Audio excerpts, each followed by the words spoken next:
Kita masuki kebaktian pemberkatan nikah Saudari Tanti dan Saudara Sandi dengan meyakini bahwa pertolongan kepada kita adalah dengan nama Tuhan yang telah menjadikan langit dan bumi, yang memelihara kesetiaannya sampai selama-lamanya dan tiada meninggalkan perbuatan tangannya. Turunlah atas saudara sekalian anugerah dan sejahtera dari Tuhan Allah Bapa kita dan dari Tuhan kita Yesus Kristus. Amin. Dipersilakan duduk.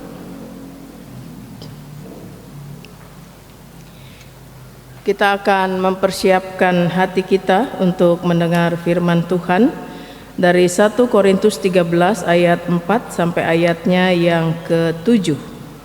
1 Korintus 13 ayat 4 sampai 7. Sebelum kita membaca dan merenungkan firman Tuhan, mari kita bersatu di dalam doa.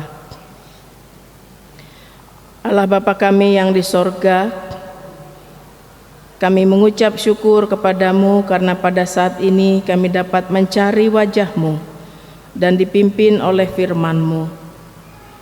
Tolonglah agar kami dapat mengarahkan pandangan kami kepada rahmat, karunia dan kebajikan yang Engkau sebarkan dari keturunan ke keturunan. Tundukkanlah hati kami di bawah firman-Mu yang Engkau sampaikan pada kesempatan ini, agar kami mengerti maksud-Mu tentang titah pernikahan yang Engkau sendiri amanatkan. Kuatkanlah dan hiburkanlah kami melalui janji-janji-Mu yang Engkau berikan di dalam titah pernikahan ini. Dalam nama Yesus Kristus. Amin.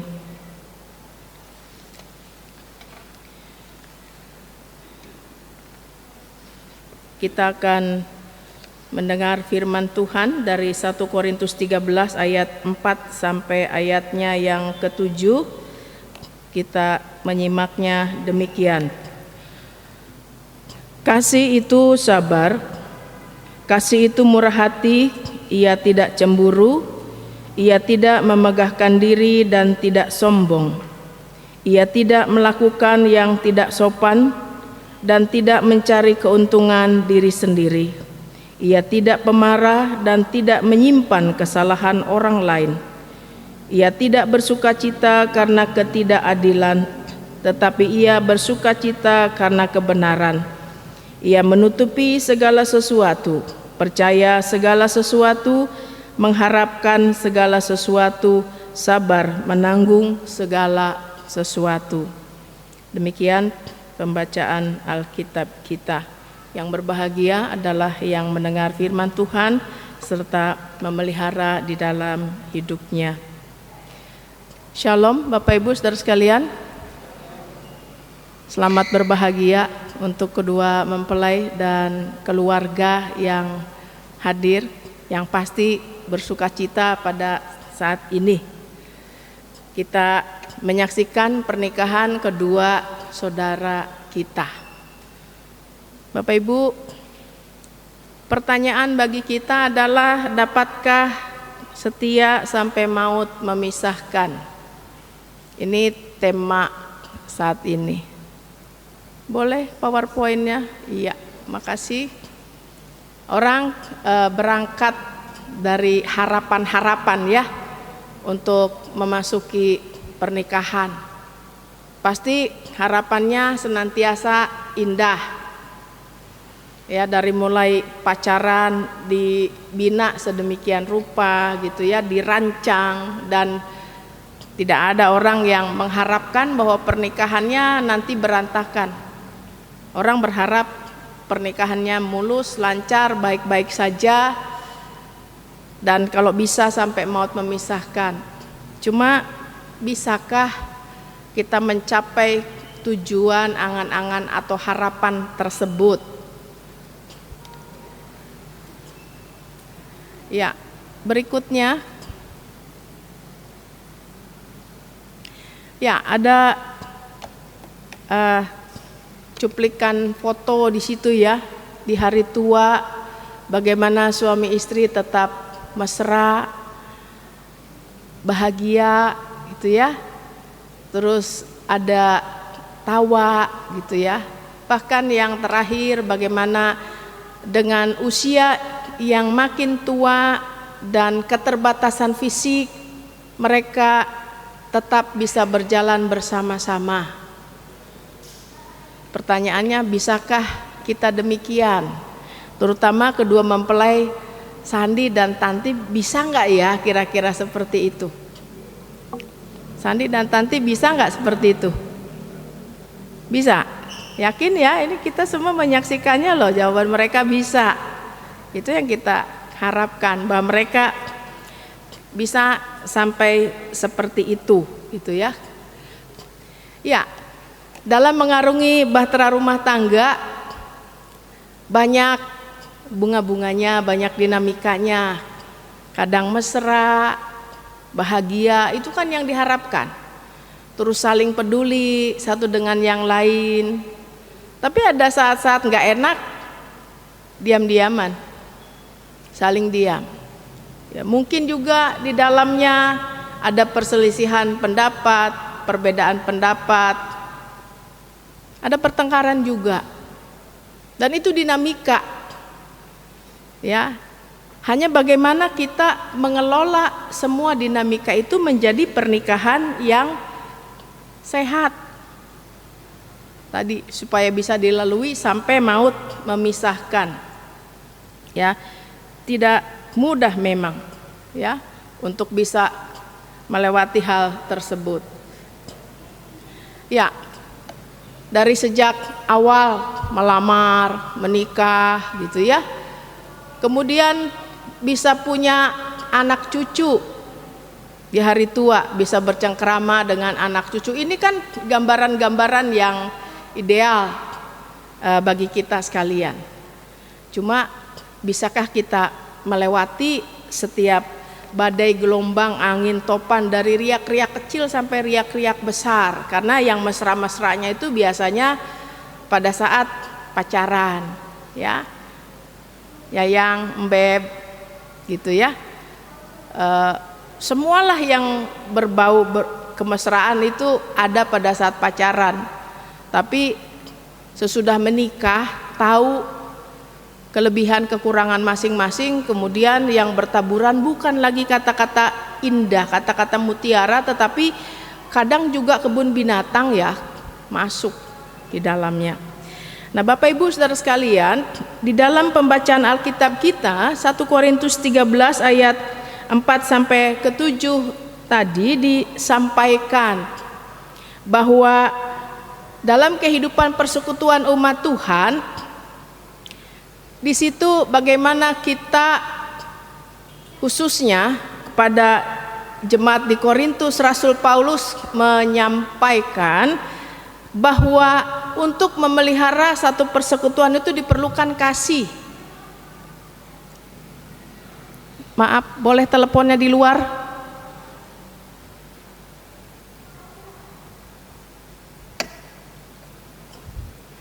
Iya, kasih menjadi dasar gitu ya dalam satu persekutuan umat Tuhan gitu ya. Bagaimana kasih itu memperlihatkan kesabaran, kemurahan, kemudian tidak cemburu, tidak memegahkan diri, tidak sombong, dan ia tidak melakukan yang tidak sopan. Ya, tidak mencari keuntungan diri sendiri gitu ya. Itu wujud dari kasih. Kasih itu tidak egois, kemudian tidak pemarah, tidak menyimpan kesalahan orang lain, tidak mendendam. Sehingga dalam kehidupan persekutuan itu bisa kembali, kalau ada silang pendapat, bisa kembali memelihara keutuhan persekutuan, keutuhan kebersamaan. Juga tidak bersukacita karena ketidakadilan, tetapi bersukacita karena kebenaran. Ia menutupi segala sesuatu, percaya segala sesuatu, dan mengharapkan segala sesuatu, serta sabar menanggung segala sesuatu. Ya, jadi wujud dari kasih itu luar biasa. Ada pengorbanan, ada kemudian kesabaran, ada saling memaafkan.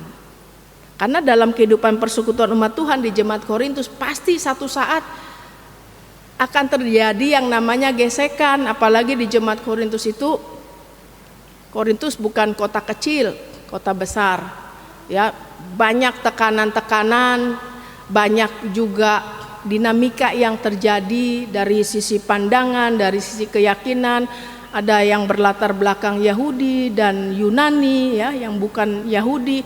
Itu bisa rawan timbul gesekan.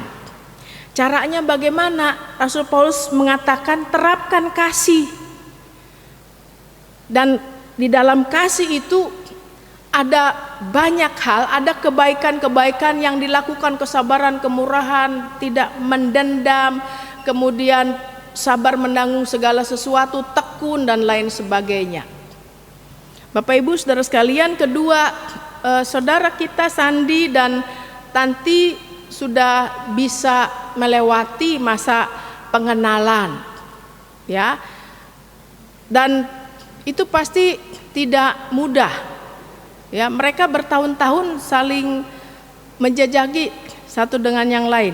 Pernah putus ya? Enggak pernah. 11 tahun. 11 tahun masa pacarannya.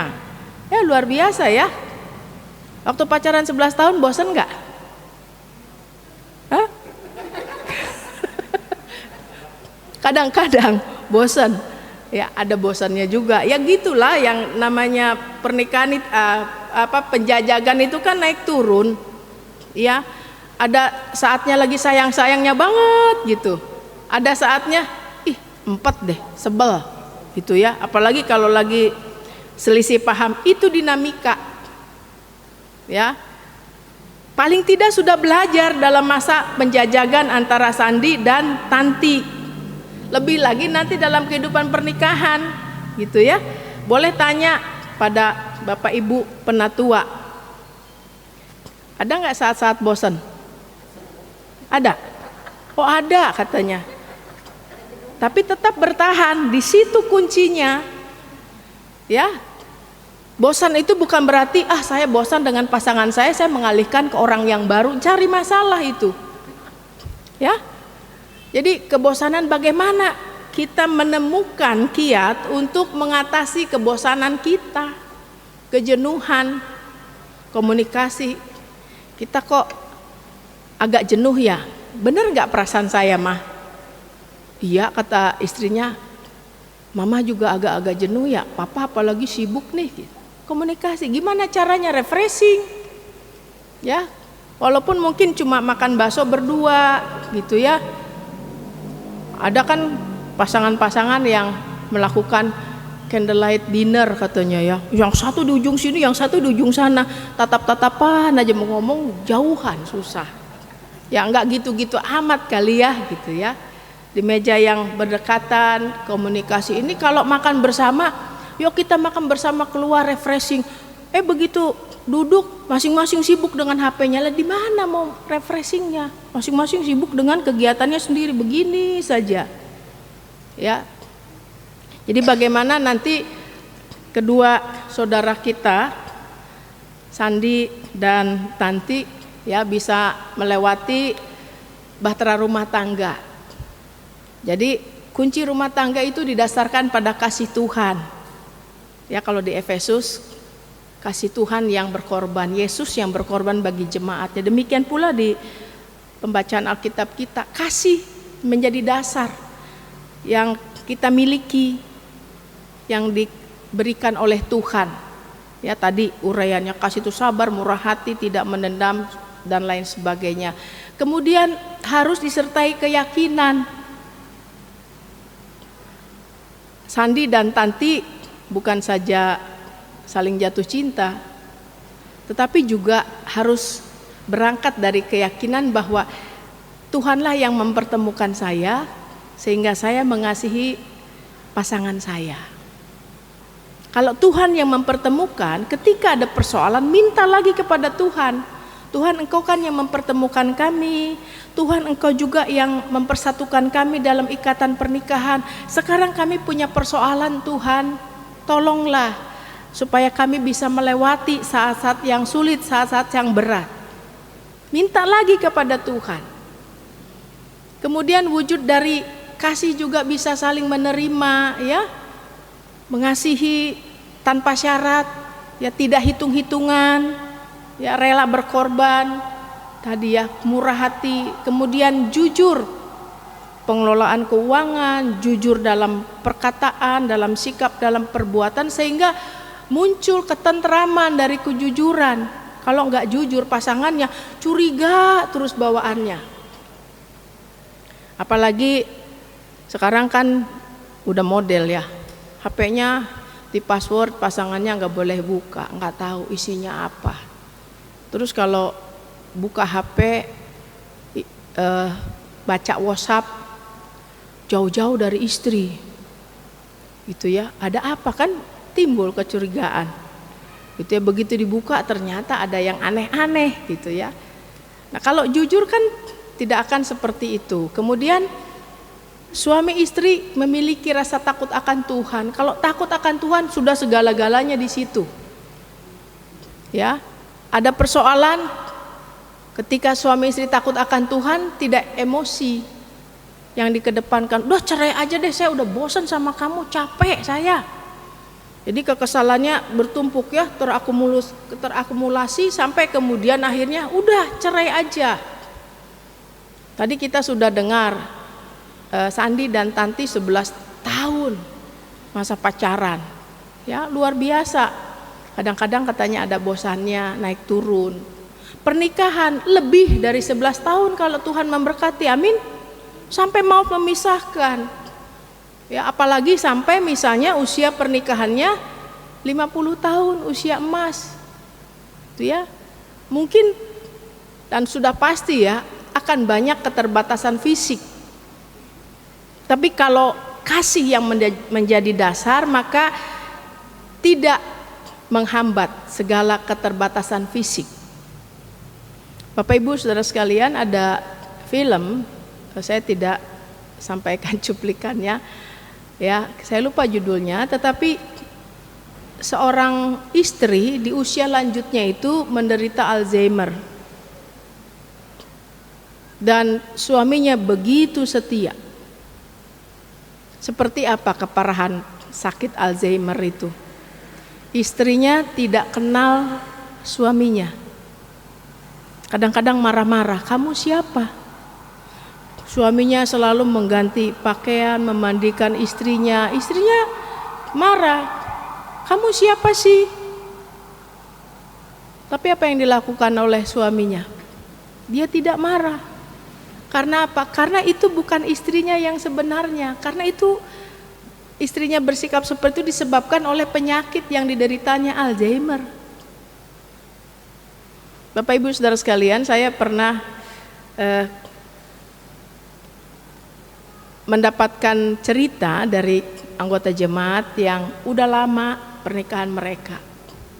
Dan bagaimana saya sangat mengapresiasi gitu ya, ketika dia cerita, dia bilang, Bu Pendeta, pernah bangun tidur istri saya tanya sama saya, kamu siapa? Kok berani-beraninya tidur dekat saya? Terus suaminya bilang, saya suamimu. Saya nggak punya suami. Terus kamu gimana? Iya, saya sendiri.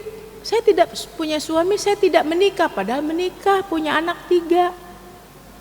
Terus saya tanya, gimana sikap Bapak? Saya nggak masukin hati, Bu. Saya harus menerima dia apa adanya. Saya mencintai dia dari sejak awal. Kemudian gimana Pak selanjutnya? Setengah jam kemudian dia ingat siapa saya. Oh, kamu namanya ini ya, kamu suami saya ya. Ingat dengan sendirinya, makanya saya nggak masukin di hati. Saya belajar dari dia. Karena mungkin di luar kesadaran kita, ya, tidak ada orang yang ingin sakit Alzheimer sampai lupa, sampai pikun. Ya, siapa dirinya, siapa lingkungan di sekitarnya, siapa keluarga dekatnya. Tapi kalau memiliki kasih, maka itu tidak akan menimbulkan sakit hati, tidak akan menimbulkan kecewa. Kok orang yang saya nikahi jadi begini ya akhirnya? Tidak, karena itu sudah komitmen. Apalagi nanti Sandi sama Tanti akan mengucapkan komitmen janji mempelai, ya, akan hidup suci sesuai dengan isi Alkitab, bersama-sama memelihara kehidupan rumah tangga, ya. Kemudian dalam suka duka, ya, sampai maut memisahkan, itu yang harus jadi pegangan. Sehingga ketika ada perubahan-perubahan fisik yang terjadi dalam diri pasangan kita, apapun itu, kita akan tetap menerimanya, ya. Termasuk, ya, kalau lagi pacaran, menikah masih kecil, saya masih kurus dulu. Sekarang yang kurus tinggal kelingkingnya saja, bagian lain sudah melar gitu.